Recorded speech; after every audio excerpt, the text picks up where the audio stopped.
Hello. The Authors of Google program is happy to introduce Jonah Keri.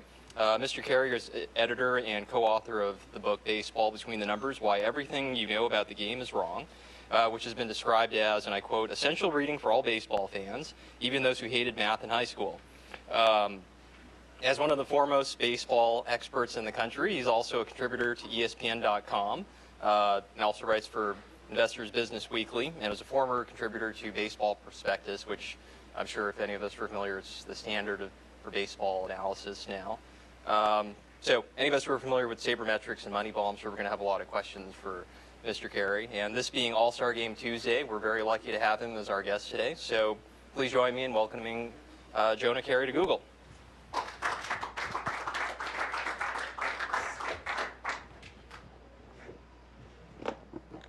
So what I'm going to do is, I don't really like hearing myself speak too much, so I'll talk a little bit, and then it'll just be, we can just go questions pretty much for the rest of the hour. I'll just give you a little spiel on the book, and just tell you a little bit about where sort of I'm coming from as a baseball writer, and we'll kind of go from there.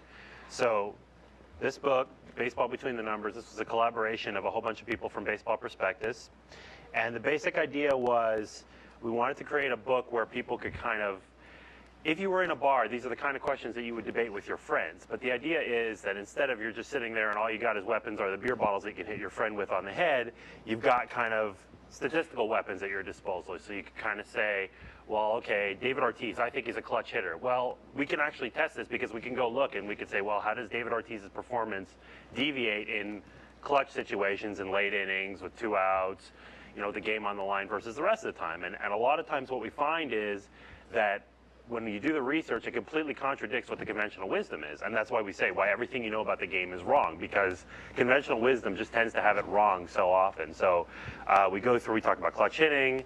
There's a chapter called Did Derek Jeter Deserve the Gold Glove? And Derek Jeter is considered to have a great defensive reputation, especially in the mainstream. And if you follow sabermetrics at all, you know that that's complete BS. It's completely not true. He's a great offensive player, almost underrated offensively, but defensively he's overrated. And there's, a bunch of other stuff here. There's, is Joe Torre a Hall of Fame manager? This is a little funny that we're asking this question now that everybody in the world thinks that he should be fired. But I mean, he's won all these World Series and all this stuff. Are teams letting their closers go to waste? So this is one of my favorites. I'm a child of the 70s, and Goose Gossage was coming up just as I was just starting to follow baseball. And Gossage's performance, he was so great, but the thing that made him great was he didn't just come in for 3 outs in the 9th inning. He might come in the 7th with the bases loaded and it's a tie game, and that's the out you have to get. That's the most important one. And it's crazy now to think, well, Mariano Rivera's not coming in the 6th or 7th inning. Jonathan Papelbon's not. Houston Street's not. Whoever your closer du jour is, none of these guys are going to do that. And that's absolutely what Gossage did. He was a fireman, a real fireman in the true sense. So today, what managers do is they tend to manage by the book, and it's very frustrating. There are 8 or 9 chapters in this book that just go through how risk-averse managers are, that the way teams are managed is very counterproductive because it's all about doing things by rote. The manager wants to be able to just sit in the comfort zone and say, this is the time I use my closer, this is the time that I bunt, this is the time that I hit and run, and they're wrong 85, 90% of the time. It's unbelievable. But these guys just do it because there's job security in that. If you do things that are expected of you and something goes wrong, they say, well, the player screwed up. He made a mistake. He didn't produce. He didn't bunt. He didn't get the save, what have you. And any kind of creativity in managing, in assembling a roster, in any of this stuff would just have such a huge advantage over anybody else. You look at some of the teams that are a little bit innovative in the way they do things. So the A's are a great example locally.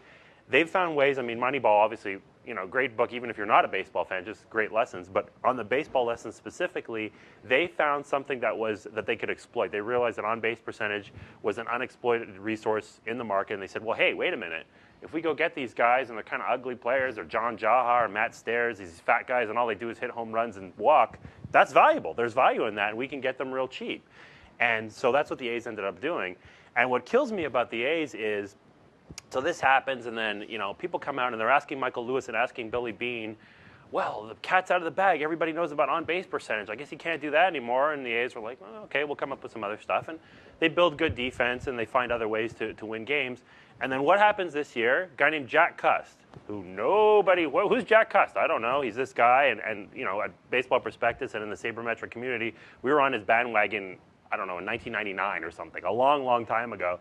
And he's sitting and he's waiting in the minor leagues and nothing's happening, and he's 22, 23, and he's going into his late 20s, and he's not a prospect anymore, and he comes up. And if you have a fantasy league, I guarantee you tried to pick up Jack Cust, or you tried to trade for Jack Cust, or something happened with Jack Cust, because this guy's killing the ball, and he had the same skills. He was, he can't play defense, but he walks, he hits home runs, and he's an effective hitter. And there are guys like that all the time. Tampa Bay Devil Rays have a guy named Carlos Pena. He was, kind of went through the A's at one point, and he was exactly that kind of player too. I mean, he was a good hitter, but he didn't have maybe, he had the pedigree, but people gave up on him, and well, it wasn't really working out. And he's come in, he gets a regular chance, and I mean, the Devil Rays aren't in the spotlight or anything, but again, he's their best player. And if you have fantasy league, you either have Carlos Pena or you want Carlos Pena. So it's the same kind of thing. And it's amazing that even though you get conventional wisdom, it's rebutted by, I guess you could say, sabermetric wisdom. People supposedly catch on, but even then they really don't quite get it. They don't quite go all the way in following their hunches and following facts and really figuring out what's going on. So that's kind of what the book is about. It really gets into all this stuff. And what we tried to do in the book also is some of these guys, some of my co-authors are geniuses. I mean, I'm not that smart. I'm the guy who synthesizes the information. I'm a journalism major coming out of college. I've always been a writer. I've never been a mathematician or statistician of any kind. I understand the concepts. I can take them from complicated levels and make them simpler. And that's sort of what this book does. So even if you're not necessarily wholly into this stuff, you follow it kind of a little bit, but you can't do regression analysis, or that's just really not your cup of tea. It really doesn't matter. You can go through this book and you'll find all kinds of stuff that it's pretty easy to understand, but it's still intuitive and it's still going to make you think, and it's still exciting, interesting stuff to read about. So absolutely. I mean, I think that it's a great read, and it's a good argument settler too. You sort of get in there and you say, well, I thought that about David Ortiz, but maybe not, or Derek Jeter, or any of these guys. So that's the book. My gig right now, my main gig is I write for ESPN.com. Actually, there's a story that should be up just about now. It's called the No Stars. So it's the opposite of the All Stars. It's the worst players in the league and the ones who get the most playing time and hurt their teams the most. So Jason Kendall's like the poster boy for this. Royce Clayton did not make it because Royce... He totally should. Well, Royce Clayton lost his job to John McDonald, though. Not really. I mean, John McDonald has a better batting average against left-handers. Yeah. Against the A's, Royce Clayton got both starts against left-handed pitchers. Can I tell you something? I'm in an experts league called Labor, which is, people from ESPN and CBS Sportsline, all the roto sites get together. And it's so deep and it's so competitive. There are 12 teams, it's AL only. And I'm ashamed to say this, Royce Clayton is my shortstop. I mean, it's sort of, I had no choice. It was a deep league. Anyway, so you get situations, it's terrible. The rest of my team is good. You get situations like that where, sorry, I lost my train of thought. Oh, yeah, so No Stars is a good one. And then over the weekend, I was in Vegas, and I had bet on baseball for the first time, too. And I probably shouldn't be glorifying betting, but I'd never done this in my life, and I went 6 for 7. And it was never. And it was pretty interesting, too, because I went in there, and it was just kind of the simple concepts, just trying to exploit little quirks in the system and trying to go ugly, especially. One of my favorite picks of the whole weekend was I took Jason Simontachi against the Brewers. For those of you who don't know who Jason Simontachi is, he was in the major leagues for a couple years, and then he left in 2004, and he just went away. And he was gone for 3 years, and he comes back, and he goes to the Nats, who are one of the worst teams in baseball, and they're facing the Brewers this past weekend, and the Brewers are one of the great stories of the first half of the season. And this is such an obvious slam dunk for the Brewers. I mean, there's no possible way that the Brewers can lose this game. And I look at it and I say, there's no possible way the Brewers can lose this game. I'll bet on the Nats, please. And it worked out perfectly. So, I mean, it's funny how something that's counterintuitive, it tends to go pretty well in baseball oftentimes. Now, one game is a small sample size, and anything can happen in one game. But that's kind of the point, that underdogs can prevail over favorites. I mean, aside from the betting implications, if you're in the playoffs, let's say, and this is another thing that it gets into in the book, the playoffs are such a small sample size. You have a 5-game series or a 7-game series, and anything can happen. You could have one team, the absolute inferior team, could beat the superior team. I mean, we saw last year the Cardinals won the World Series. They had 83 wins last year. So, this happens. The Marlins won the World Series recently. They weren't the best team. When the Angels won it, they weren't. When the Diamondbacks won it, they weren't. They were the teams that got hot over that period and found a way to win. So, all kinds of lessons like that. And that's, like I said, I really don't want to hear myself talk too much. I'd much rather just kibitz, take questions, and we could just go, the rest of the hour and do that. So it could be anything from, if you literally have a question about your fantasy team, if you want to have some sort of big picture baseball question, that's fine. I didn't mention it was my day job, and I just switched it. I was with Investors Business Daily. I was a stock market writer who kind of did baseball on the side. I've switched it. I'm now a baseball writer who does stock market stuff on the side. It's a very weird combination. I'm pretty sure there's nobody else in the world who does that. So I suppose if you have some question about some intellectual, how do the two worlds meet or something like that, I can answer something like that. I'm a college basketball junkie. I can answer that stuff. You want a souffle recipe? I'm good for that too. So whatever you got, I'm good.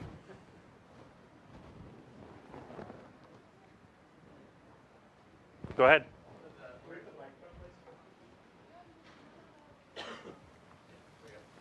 This is just a random fantasy question just because Yep. I happen to have this problem a lot. What do you do when you're in a fantasy league and somebody's team is doing so poorly that they start fire sailing their players? And do you have any advice for what the rules should be regarding commissioners vetoing such deals? I can't stand vetoing trades. It really bugs me because one person's definition of what a good trade is different than another's. And I'm considered the shark in the leagues that I'm in, not because I'm so smart, but because I'm extremely aggressive and I'm the annoying guy who keeps emailing you, offers until it's like, okay, fine, let's do the deal.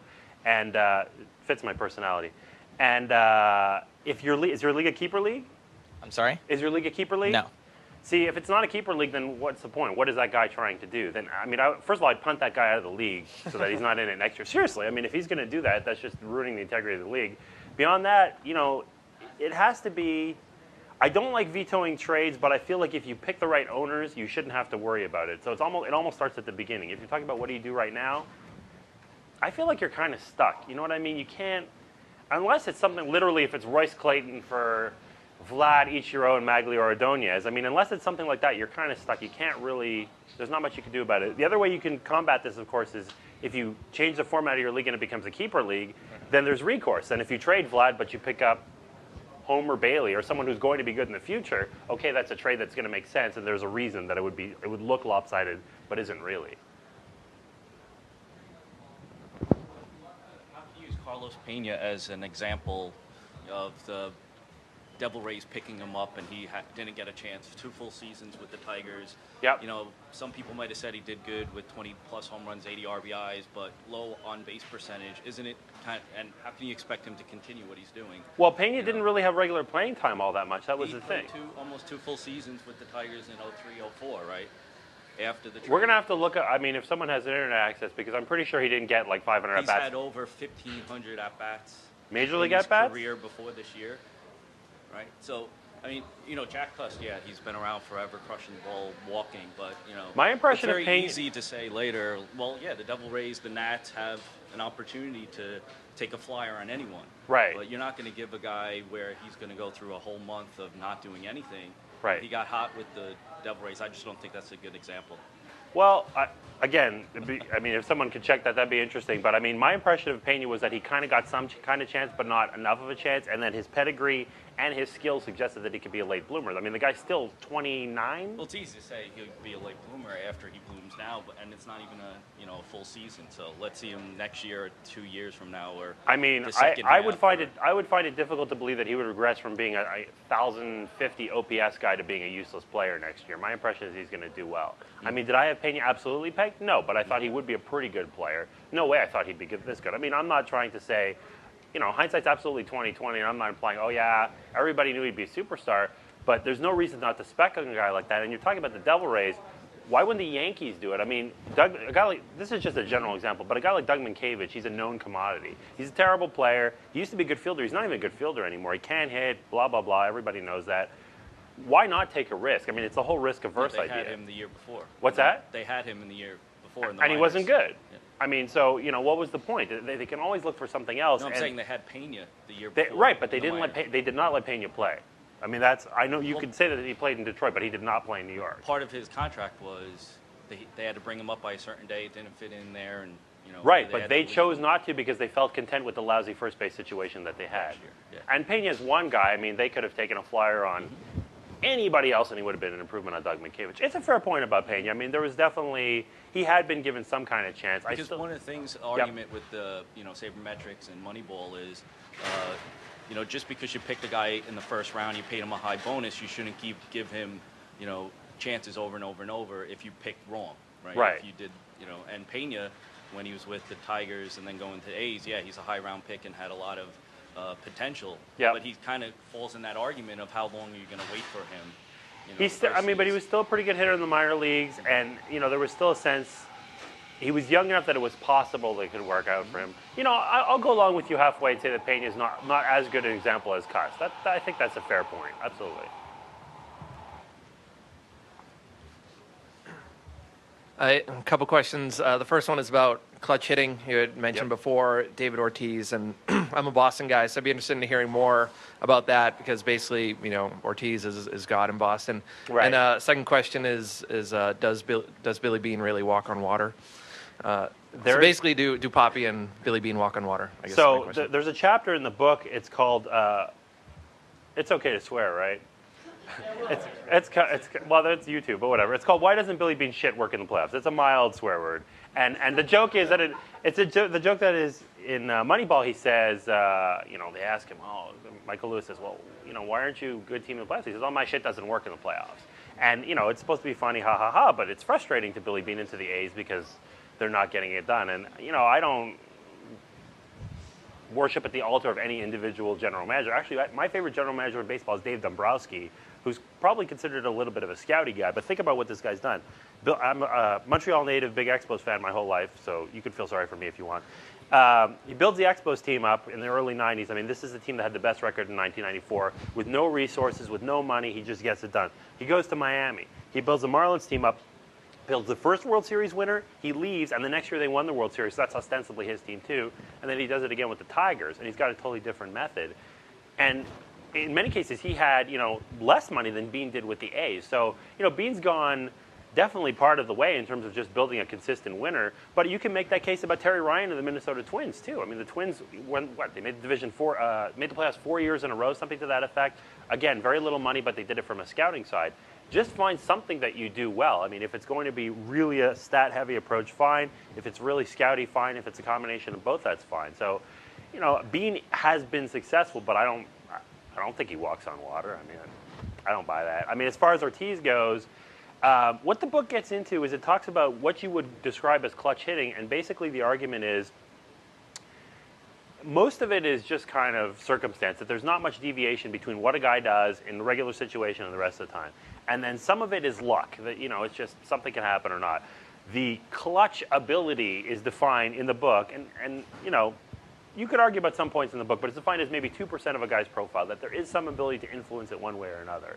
But the guys that seem to take most advantage of it are guys that are contact hitters. In other words, if you have a situation where it's 2 outs in the 9th inning, and it's a tie game, and you need one hit to win the game, it doesn't matter if you hit it out of the stadium. It matters if you dump the ball into left field and drive the guy home. The best clutch hitter in the study was Mark Grace. Mark Grace, whatever. He's a pretty good player. But that's exactly the kind of profile that he had, that for that purpose, he was considered clutch. Was he a good situational hitter? Or was he clutch? It's hard to say. So Ortiz came out somewhat ahead in the study. In other words, he was one of the guys that rated pretty well. But because of his years, people forget of what he was with the Twins. He was a pretty good player who wasn't a great one. It's just with Boston, he's done these epic things. And the other issue with Ortiz is that a home run to win the game is more dramatic than dumping a single into left field. So people forget about the times that maybe there was a runner on second, and they didn't need 2 runs, they needed 1, and he struck out, or he popped up, or whatever. So he's still better than the norm, but it's not so great that you would say, I'm going on the free agent market, David Ortiz is there, I'm paying $20 million extra because he's a clutch hitter. It's just not the case. There's a little bit there, but there's not much.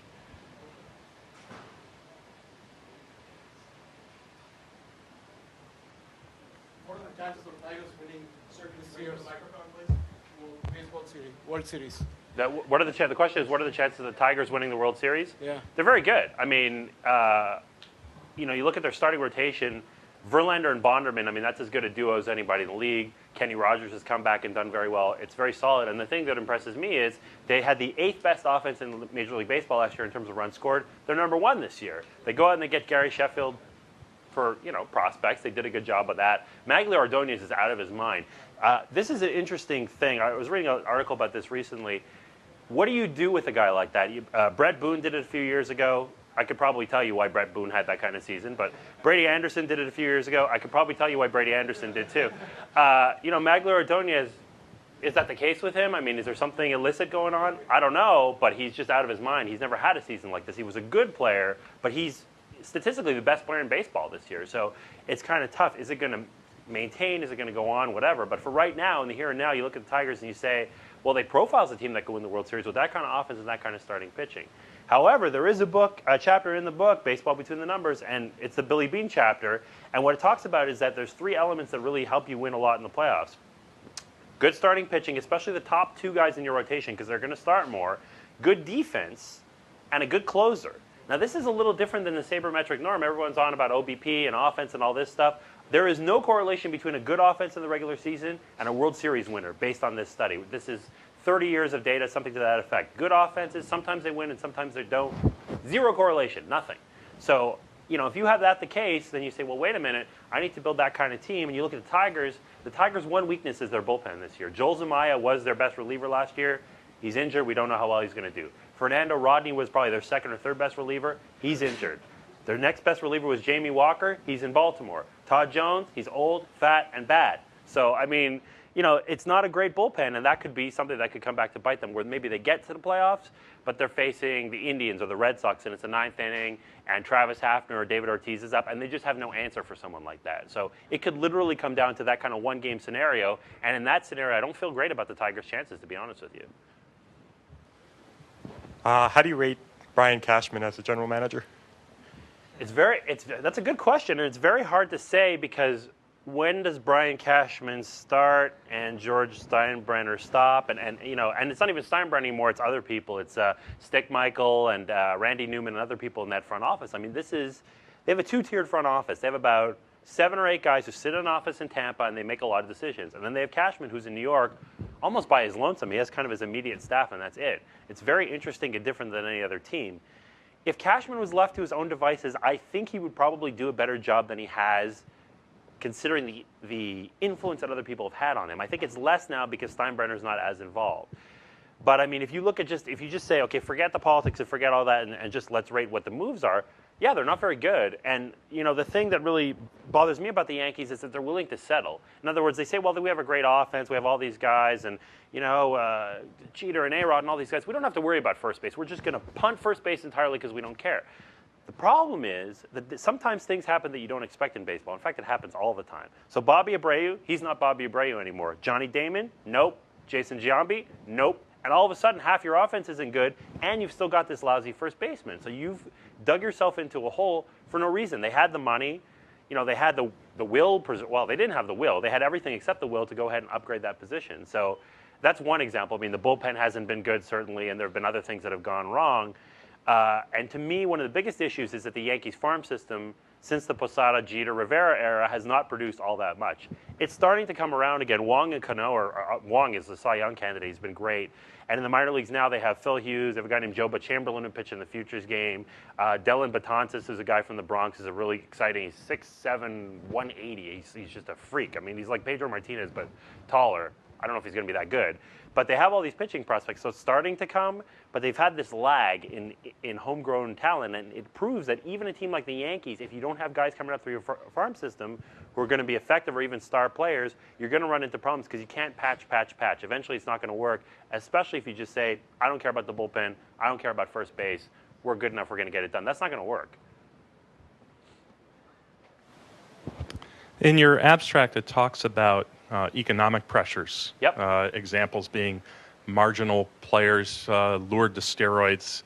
I'm assuming perhaps because they think that their numbers are going to be better, they'll get better contracts. Right. And it talks about how fans are having a harder time trying to get into the game, skyboxes, rising ticket prices. Mm-hmm. The Yankees just announced, I think, $2,500 a seat per game for their 2009 season when the new stadium opens. Well, you and I aren't buying that ticket, but I hear you, yeah. Can you talk about how perhaps these numbers are abused by players and organizations? Well, absolutely. In the book, it gets into, I mean, again, the book is pretty contrarian, and what it gets into is that, there's a notion, and owners will often play this card. They'll say, well, ticket prices are high, so we have to raise salaries. Salaries are high, so we have to raise ticket prices. And, I mean, that's false. It's a supply and demand issue. $2,500 in New York, That's a drop in the bucket for someone. Merrill Lynch goes in and they say, oh yeah, we want to entertain our clients. We put 10 of them in those tickets. It's 25 G's, and they're signing a a $50 million deal with somebody, some investment banking deal. So it's all a supply and demand issue, and there really isn't any correlation between the two. It gets into baseball stadiums too. It talks about, should cities build baseball stadiums? Well, why? I mean, you're building it on public subsidies, but these owners obviously have the money to do it. You're just basically handing them a check, and there's no reason. And I'm a huge baseball fan, but I absolutely do not believe the government should be subsidizing this stuff. There's a lot of better things that governments can do with their money. So, yeah, definitely. And you mentioned steroids as another example. Economics are prevalent everywhere in the game. I mean, it doesn't even occur to you that you could say, well, there's this 20-year-old kid, and he's 5'10" and 175, and he's hit 5 career minor league home runs. He's probably not going to make it. Okay, let's try something else. The gap between what a guy makes in the minor leagues and what he makes, the major league minimum is about $327,000 right now. And in the minor leagues, in the high minors even, you're probably making, I have to check this, but it's something like 60 or 70. And when you're really on the lower levels, you're making $20,000 or $30,000 a year. I mean, the gap is huge. You think about that for a second. If he has even marginal success in the major leagues, Willie Bloomquist signed a two-year, I think $2.5 million contract. Nefi Perez got multi-year contract, and he just got busted for drugs, of course. And it's amazing that just a little difference in these guys. If you just almost stay in the big leagues for long enough, you develop a sheen that, oh, this guy's a major leaguer, he deserves a contract. On merit, Nefi Perez never deserved a contract for anything in his life, but he's a major league player. Okay, we'll give it to him. So, yeah, absolutely. I mean, it goes from the lowest levels up to the highest. You can make the case about anything. Even if you want to talk about umpiring, I mean, when the strike occurred, umpire strike, that year, the quality of umpiring was so poor, we almost took for granted how good it was the rest of the time. And it was, it was a money issue and it was a benefits issue, and it's all tied in. It's like any other industry. It's like Google. It's like, the retail industry. It's like anything. I mean, money is going to rule the day ultimately, for sure. I'm an Astros fan suffering through another first half. I feel for you.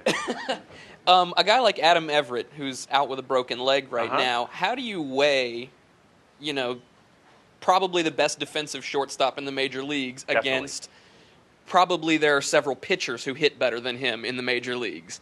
How do you compare those two and decide whether Mark Loretta should be our starting shortstop? Yep.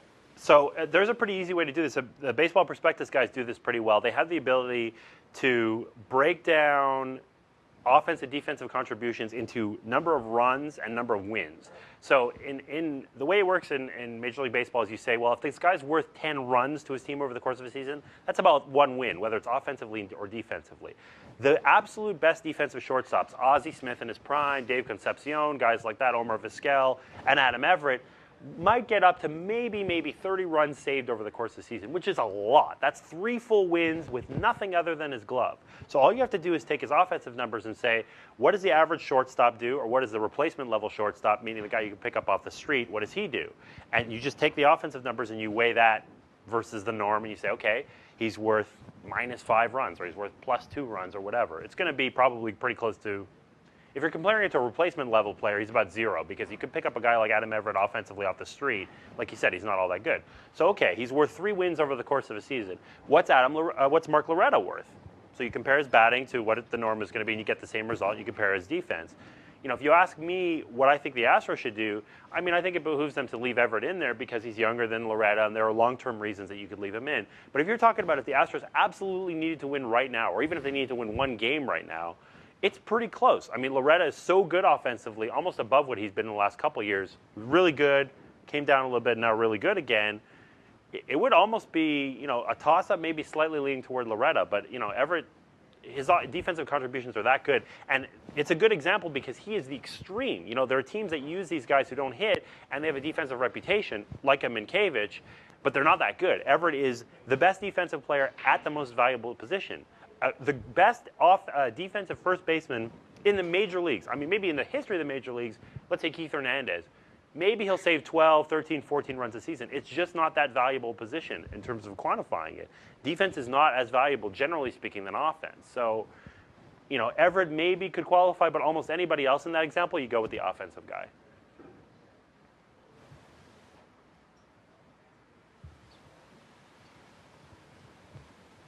I have a question about starting pitching and complete games in general, because when I was a kid, I remember seemed like Hershiser was throwing a complete game every time out. So what is with the downward trend of complete games with starting pitchers? And is that the way it's going to be? Yes, two reasons. This is more an informed opinion than I can throw a lot of studies at you, but okay. So the first reason is hitters are better now. And, Hershiser wasn't quite throwing that many innings. I think he was in his best year, and again, you could probably look this up, but I want to say it was about 230, 240 innings a season, roughly. So it wasn't that much more than the elite pitchers now. It was a little bit more. And he went through that one season, of course, where he was unhittable. So if you throw a shutout and everything is a ground ball, yeah, it's easy to go the distance. Most pitchers can't do that. So, but in general, it's the quality of hitting. Even if you go back a little bit before Hershiser, you can just talk about the 70s, right? I mean, there were guys like Mark Belanger in the majors, and these guys who were kind of Adam Everetts, except they were worse offensively, much worse in many cases. And lineups would have maybe 2 or 3 of those guys where it'd be offense, offense, offense. And okay, you accept that I have Rick Dempsey in my lineup because he's a defensive player and that's it. If a pitcher has to work harder to get these guys out, they're not going to last as long. It's pretty simple. If you want to go way back, one of the best baseball books I've ever read, and I highly recommend it, and it's probably about 90 years old right now, is called Pitching in a Pinch by Christy Mathewson. Christy Mathewson, for those of you who don't know, one of the best baseball pitchers of all time. Giants, I mean, he was terrific. And what he said in the book is that he likes to conserve his energy against the weaker hitters so that he can go forward and get through the whole game. And this is in an era when it was almost a given that, okay, you have to throw a complete game almost every time up. Relief pitching didn't exist. And here's this guy, he's the best pitcher of his era. I mean, automatic Hall of Famer and all this stuff. And he's saying, yeah, I pretty much slacked off because I knew this guy had no chance of hitting me. And I did it with this guy and this guy and this guy. And that allowed me to get through, and I could face Jimmy Fox or Babe Ruth or any of those guys. So that's one. And the other thing I think is awareness. That Baseball Prospectus was at the forefront of this stuff, talking about pitch counts and all that. I don't necessarily agree with all the methodology. I think that using a base 10 system is pretty silly. 100 pitches doesn't mean anything. It could be 142 with this guy or 87 with this guy. But just the idea of that counting pitches and just paying at least a little bit of attention to what this guy's doing is going to matter and help pitchers' health. So I think it's, and I'll give you a third reason too. We have everybody in the world has selective memory. So when we say, oh, well, everybody threw more back in the day, well, you only remember Nolan Ryan or Steve Carlton if you think back 30 years ago. You don't remember the completely forgettable pitcher who washed out of baseball in 2 years, probably because he had an arm injury. So we're thinking only in terms of the elite guys. Not everybody lasted longer than Nolan Ryan did because he's Nolan Ryan, but that's not the case with everybody. Just like 30 years from now, people are going to say, oh, pitchers lasted longer, and they're going to remember Roger Clemens. They're not going to remember Jason Simon-Tachi.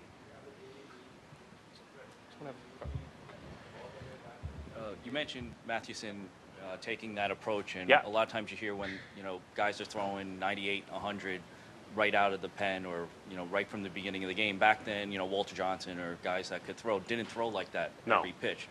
But now there seems to be this psychological part of throwing hard. I think Zumata said stuff about it last year when they were like pitch less or whatever with the Tigers, and he's like, no, I want to hit 100. There was a game a week or so ago where the Yankees scoreboard malfunctioned, so the pitch count and the radar gun wasn't there while Messina was pitching, and he did very well. And they were wondering if he couldn't see how hard he was throwing, if it took his mind off of that. Then this goes back to you were saying earlier about the bullpens and managers kind of sitting in a comfort zone. What is that's bullpen by committee really hasn't worked very well. Been tried a few times. The Red Sox a couple of years ago. A lot of people point to knowing your role, knowing you'll pitch in the 7th and the 8th and the 9th helps people, even if they're professionals at their top of the game in that comfort level. What's your solution or a potential solution? How would you run a bullpen if not the way it is now? Okay, so it sounds like there's sort of almost 2 questions in there. So I'll start with the thing about the radar guns because that's a great point. So. When I was with Prospectus, one of the things I did was Q&As, and I love to Q&A general managers. Players are very interesting on the field, but they usually don't have interesting things to say in interviews. Pat Neshek, by the way, of the Minnesota Twins, one exception. Very cool player. Go to his blog, patneshek.com. It's great. He's very interesting. He writes about some hockey, but he trades baseball cards, and he's 26, and he's like anybody in this room, except he happens to be playing Major League Baseball. The story about him recently is, as of last year, he'd hang out outside the player hotels of NHL teams to ask for autographs, and his teammates are like, "You're a pro baseball player. You should not do that." I know. I mean, he almost made the All-Star game. He's a cool cat. That's very interesting, Pat Neshek. Anyway, So with GMs, one of the GMs that I became reasonably close to is actually Tim Purpura of the Astros. He was the assistant general manager at the time that I interviewed him. And I asked him about, it didn't start off with this question, but it came around to radar gun readings and stuff like that. In fact, I think I asked him something that was tangential, and his answer was about that. And he said it completely screws pitchers up, that they're just obsessed with lighting up the gun. And I think the reason for that is that in scouting terms, if you see a guy that throws 95 and he's 18 years old, you get excited. And if he throws 89, you get less excited. The guy's going to get drafted. Again, economic ramifications, just what we talked about. He's going to get drafted higher. He's going to make more money and all that stuff. But when you get into the major leagues, you're in the major leagues. You don't need to light up the radar gun. You need to get out. And I think that gets lost a little bit, that whatever is emphasized when you're a prep or when you're in college or when you're in the minor leagues, when you're being evaluated, gets lost. In other words, maybe it's a predictor of success to a certain extent, but the ultimate success is just about how you approach the hitter. So, yeah, I think that radar guns do have a way of kind of messing with people. The second question about the bullpen, you were asking me about bullpen by committee and why it doesn't work? Right.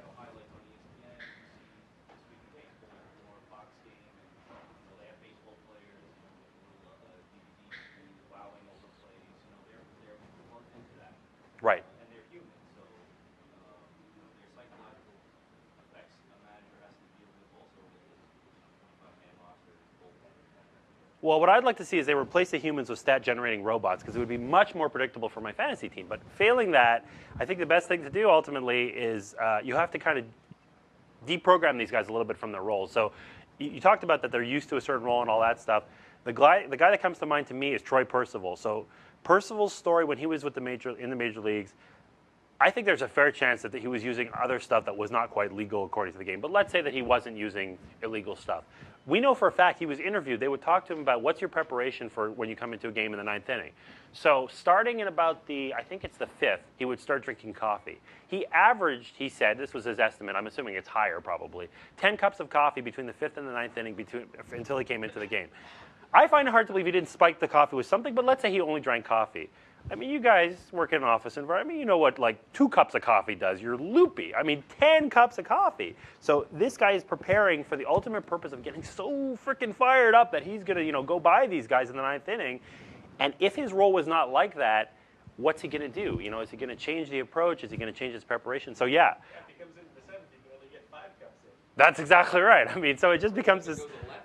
Well, yeah, and what if they don't use him in the ninth inning, and what if they use him later? Like, this can all get messed up, and you have to, relief pitchers are in that role or they're in that mode because they know they're coming in at a certain time. So does that mean that you have to stick with the roles, or does that mean that you have to come up with a different approach and just be willing to train them? I think it's like you said, that they are used to what they're doing. So if you're going to do anything, if you're going to change things, you need to tell them in advance. You can't say, we'll see. We don't know what's going to happen this season. You have to tell them. You have to get them into spring training. You have to say, you there, Alan Embry, you're a versatile pitcher. You could be our closer one day. You could be our 7th inning guy one day. You could be our 8th inning guy, whatever.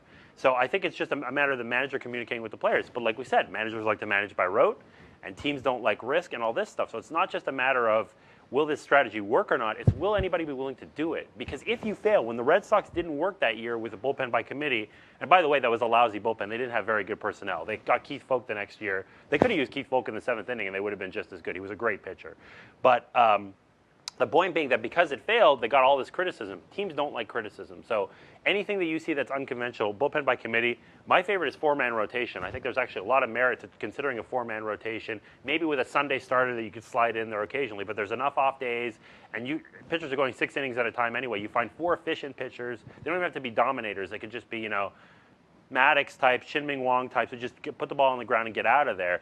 If you could do that, I think that would work too. So anyway, it's a long way of saying that if you were to do that, you have to change the way players think about their roles. If you don't, it's going to fail.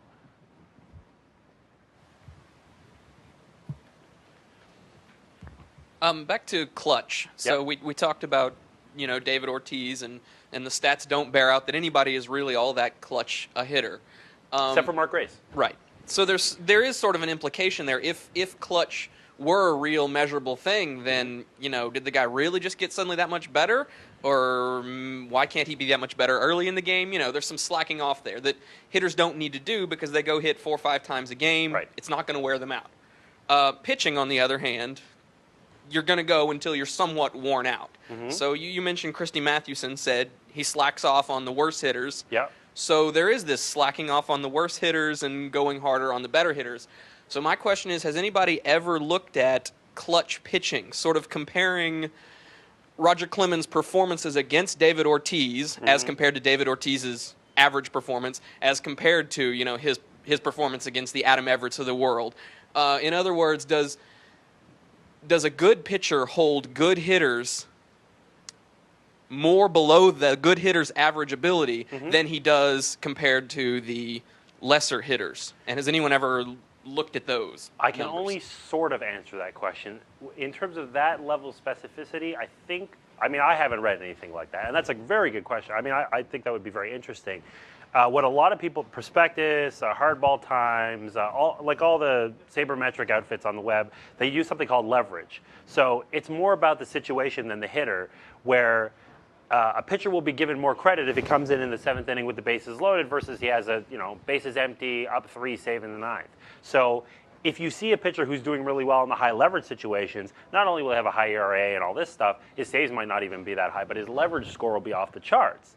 So yes, but if you're talking about individual hitters, no, I have not seen that, and that could be very interesting, actually. Okay, yeah, clutch pitching is really what I was getting at. So that's that leverage. Yeah, leverage is an interesting stat. Prospectus has it if you go to the site.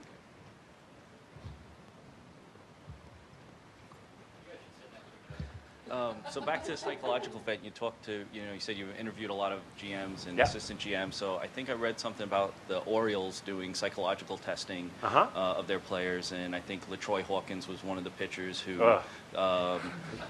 their profile was he couldn't be a 9th inning pitcher, but he could do very well in the 7th, 8th. And I think that's pretty much his career has shown that every time he's pitched in the 9th, he's not done well with the Mariners and stuff. Can you talk a little bit more besides what the Orioles have done or other teams and how much stock they put into that? The team that did this probably more than any team was the Cincinnati Reds. I can't remember the guy's name. I wish I could, but they had a guy. He specialized in what's called brain typing, I guess.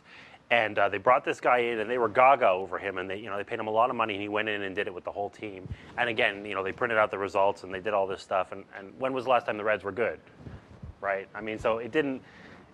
It's interesting to get more research in there, but ultimately you have to have the players to get it done. You can know more about the players that you have, but you still need to get the talent. So as far as our guys suited to individual roles, I think that for the most part, the whole argument that closers grow on trees, that's pretty true. If you're just talking about the simple, basic closer role where you come into the 9th inning, again, bases are empty, you have to get 3 outs before the other team gets 2 or 3 runs, a lot of pitchers can do that. I do think on the extremes, weird things can happen in the major leagues, though. A guy like Hawkins, yeah, he might be that kind of guy where he just absolutely is too jittery to get it done.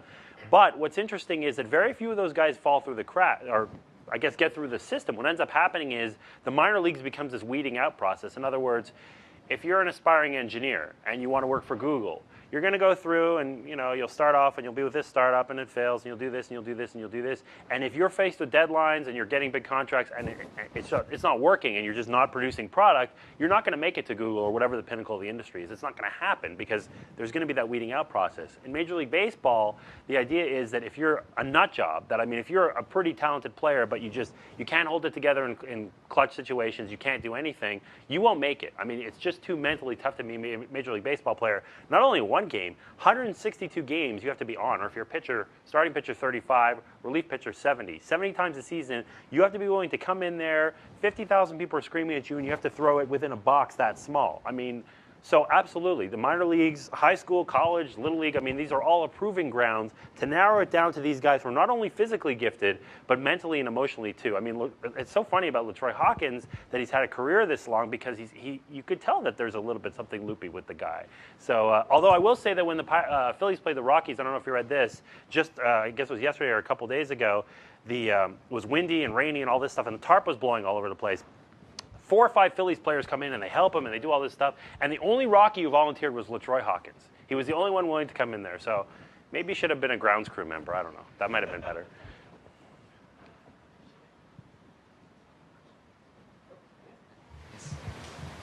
Okay. Do you think it is worth the huge investment for Japanese players? I'm sorry, say again? Is it worth? Do you think it is work? worth? Well, is it worth it? In some cases, yes, and in some cases, no. And when you hit the absolute perfect situation, it works better than anything. I mean, Ichiro's a classic example. I lived in Seattle for a year, and I got to see it firsthand, and plus I read about it and written about it and all this stuff. I mean, Ichiro, to me, is maybe the most valuable player in the American League this year. His stats are depressed by Safeco Field, but if you look at what he's done and the defense that he provides and everything, he's a great, great, great player. But the revenue that these teams bring in, again, from Japan or from anywhere, you know, Chin-Ming Wong has a gigantic following in Taiwan. I mean, gigantic. Everybody in Taiwan wants to know everything that's going on with this guy. Well, you know, if you're a pitcher from Louisiana, it's not like everybody in Louisiana is watching to see every pitch that you throw. So it's a very different thing, and there does seem to be this national pride issue, which translates into dollars. So if you find the right player, it can definitely work. Matsuzaka looks like he might be that guy. Ichiro, Nomo when he was good. But at the same time, you have guys who, they're just not that good. So it's hard for, Tomooka's a great, I mean, he's an ex-Expo, so he's a good example. Tomoaka had some talent, but he didn't work out. So the teams don't really benefit. I mean, how much national pride is a country going to take when a guy's getting, just he's throwing softballs out there and they're just belting him out of the park? So it's like anything else. If you have a good player, it's going to benefit, and if you don't, not as much. But on the extremes, when you have a guy like Ichiro, that's almost a more valuable commodity than anybody else. I'll go you one more. He's going to be free agent at the end of the season. Whatever number you want to put on this guy, maybe he's a $15 million a year player. I say you pay him 20 because he's worth all that stuff off the field. If the Mariners have to pay him 4 years, $80 million, they should do it because they'll make that money back. We have time for one more question. Preferably someone hasn't asked yet. What are you looking for at the trading deadline? I'm looking for teams to not show any balls whatsoever, because that's what always happens at the trading deadline. I mean, they're going to talk a lot, and things are, going to play out in a certain way, but ultimately not that much gets done. What I always find interesting is that there's always one or two teams that get a deal done earlier, that there's this mid-June trade that comes out of nowhere, and it helps the team a lot. We haven't really seen that this season. But Burley, I guess, was the guy who was rumored to be in trades, and that hasn't happened. And Dontrell Willis should have been traded 2 years ago. And that's not hindsight. I was saying that 2 years ago. I mean, Dontrell Willis, to me, didn't have those peripherals that he would be able to bring it forward. Now he's at the stage, he's going to start to make serious money next year. He's not even might not even be the best pitcher on the Marlins. I mean, they have all these young guys that are coming up. So he's a guy that should be traded. But will teams take the extra step? And here's the other thing. You don't always get a lot for these guys, especially if it's a free agent to be. You could say, well, I really want Mark Burley or Jermaine Dye or any of these guys who are pending free agents. But historically, over the last 7, 8, 10 years, what we found is these guys, there's not much return going on. Teams are just not willing to ante up that much. So you get in a situation where there's a willing seller and there's a willing buyer, but they absolutely can't agree on the terms. And it's a little maddening if you think about it. So let's say Mark Burley was on the market. He's one of the better pitchers in baseball. He's durable. He's going to be good for the last 3 weeks of the season. If you're a team that absolutely needs one pitcher for the stretch run, he's a perfect acquisition. But you say, well, he's going to be gone in 3 months because he's a free agent, and he's not a Scott Boras client. But let's say he was a Scott Boras client, we know he'd be gone. It's an automatic, right? So teams aren't willing to do that for a rental. But it's not a rental. In Major League Baseball, if you lose a free agent, he's a high-level free agent, you get 2 compensatory draft picks. Usually the picks will come in around number 40 overall, number 60. That's pretty good. That's second-round talent. The Oakland A's have made a complete living out of doing this. 1 year, they traded a guy named John Adkins, who I guarantee you nobody remembers, for Ray Durham. And Ray Durham had a very nice season that year, and that was the year the A's won 102 games. And it went great. I mean, Durham was a perfect acquisition. And what happened in the end of the year? Ray Durham was a free agent. Bye-bye, Ray Durham. Hello, 2 draft picks. And I'm trying to remember if that was the Nick Swisher year, if that was before the Moneyball year. He's nodding. It was. So I think one of those picks might have been Nick Swisher. So basically, they traded John Atkins for Ray Durham, Nick Swisher, and somebody else. That's pretty good. And if you've got a good scouting and player development system, you absolutely want to take advantage of this loophole. It's a loophole, flat out. I mean, teams can find a way to do this. They should be looking to acquire every kind of half-decent player that they can at this point, because they're going to help the roster now. They're not going to cost a lot, and you're going to get free draft picks because the Elias Sports Bureau doesn't know what it's doing when it rates the system. So this is definitely a situation where you have to arbitrage the situation. Billy Beane's done it, and the smart team should do it too. It drives me nuts that teams don't make more trades, because especially the buyers can really benefit if they know what they're doing. I can stay for a couple more minutes. It's fine with me. It's up to you guys. Yeah. Want to take a couple more questions? I think we can fit in real quick. Sure. All right. On similar lines to the last answer, it bugs me at the start of the season if someone's coming up on the last year of a contract, and everyone says they have to either sign him to an extension or trade him now, because if they keep him to the end of the year, they get nothing. Yeah. Because if they keep him to the end of the year, they get his services for this year at the hugely discounted rate that they signed him to when they got the contract originally. It's like, I think this is. You may have guessed from my examples that I'm a Jays fan. Vernon Wells this past offseason, he's getting $5 million this year, and people are saying we should trade him. It's like, if you're trading him, you have to get from the other team the difference between Vernon Wells' market value and the $5 million you're paying him, and nobody's going to give you that. Yep. I mean, we could switch places. That's a better point than I'm going to make. But yeah, that's exactly right. You know, that's definitely true, and teams miss this. And I think what ends up happening is, a lot of this stuff plays out in the media where, there's a rumor that Vernon Wells is going to get traded. There's a rumor that Mark Buehrle is going to get traded. It only suits the city in question. So the guy from the New York Post writes in and says, the Yankees can get Vernon Wells for, Miguel Cairo, no problem. The Dodgers can get Troy Glass for the third base prospect who's got an OPS of 700. Exactly. I mean, it's just, exactly. You just get those weird divergences happening. So yeah, no, that's absolutely a good point. And the smart teams don't do that. They won't give the guy away for pennies on the dollar. And I'll tell you something, the Washington Nationals get a lot of abuse, and Jim Bowden gets a lot of abuse as a general manager. But when Alfonso Soriano came on the market, on the trade market, and they were shopping him around, and they were saying, Alfonso Soriano, and nobody stepped up for Soriano. And Bowden got ripped for it. Why did you hold on to Soriano? You didn't get anything for him, whatever. Well, it turns out, based on what I heard and what sources told me, that there were no good offers at all. So instead of doing that, instead of saying, we're just forget it, we're not going to bother with this, we're not going to trade this guy, they wait till the offseason, they get their draft picks, and they have Soriano at that discounted rate all season. So, yeah, if teams aren't going to step up, the heck with them. Just don't trade the guy to them. It's up to them to deliver something. The buyers have to give you something, or the sellers have no reason to sell. Go ahead. So there are a couple outfielders last year who had down seasons, Bob Abreu and Maglio Ordonez. Yep. And one of them's top player in the league now, and one is waiver wire material. Right. Are there any good predictors for telling whether a guy's going to rebound or whether he's on his way down? People of laptops can either back me up or completely contradict me on this, but I'm pretty sure that Maglio's power didn't kind of do that. That he struggled a little bit, but a lot of it was an on-base issue, and he still seemed to have a lot of his core skills intact.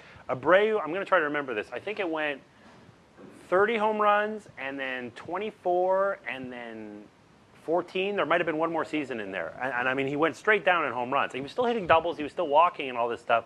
But he was over 30, and you could see this stuff coming down the pike a little bit, that he wasn't going to be that power hitter. And with his skill set that relies a lot on stolen bases, to be honest with you, and his speed and his athleticism, that's going to start to go away. And if the power is not going to be there, what are you left with? You're left with at best a league average outfielder. Whereas Maglio, he had leg problems and all this other stuff. He didn't have the best batting eye in the world. He wasn't a 100-walk guy sometimes, but he still had some power. Now, I still say this is a huge fluke by Maglio Ordonez, and whoever tells you that someone could have predicted this, unless it's his mom, it's impossible. Nobody knew that Maglio would do this. So, but at least you could see a little bit of the inklings of the skill set being there. And the thing about Abreu, or Ordonez for that matter, is sometimes there could be a player who goes along, and you completely can't see it coming. And the guy who comes to mind for me is Tim Salmon.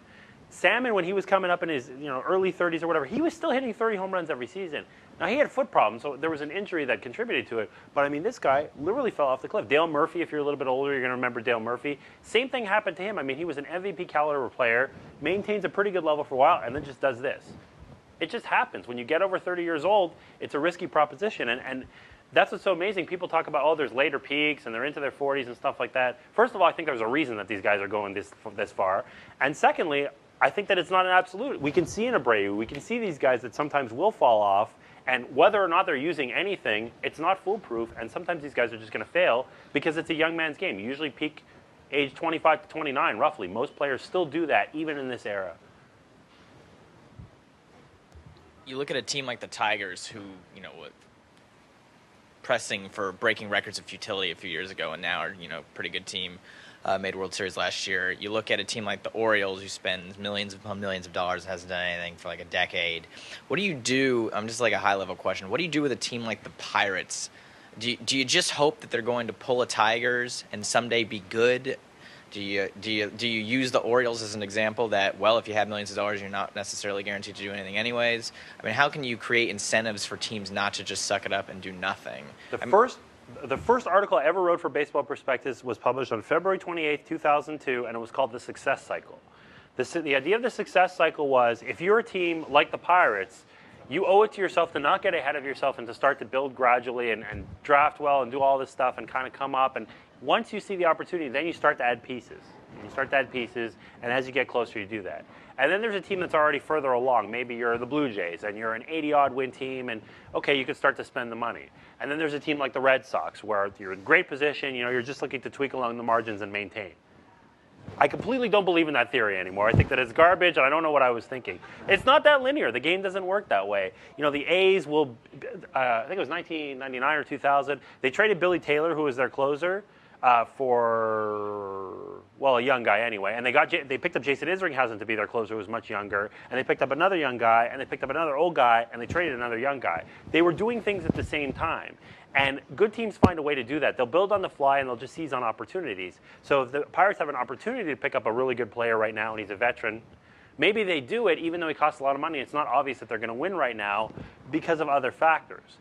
Or, if they're just trying to build young-wise, then they're going to say, okay, we're going to go with these prospects and do it that way. But, the big thing is they have to draft and develop well. The Pirates have not done that. I mean, they haven't had – who's the last impact player to come through the Pirates farm system? Jason Bay was not a Pirate prospect. He was actually a Montreal Expos prospect.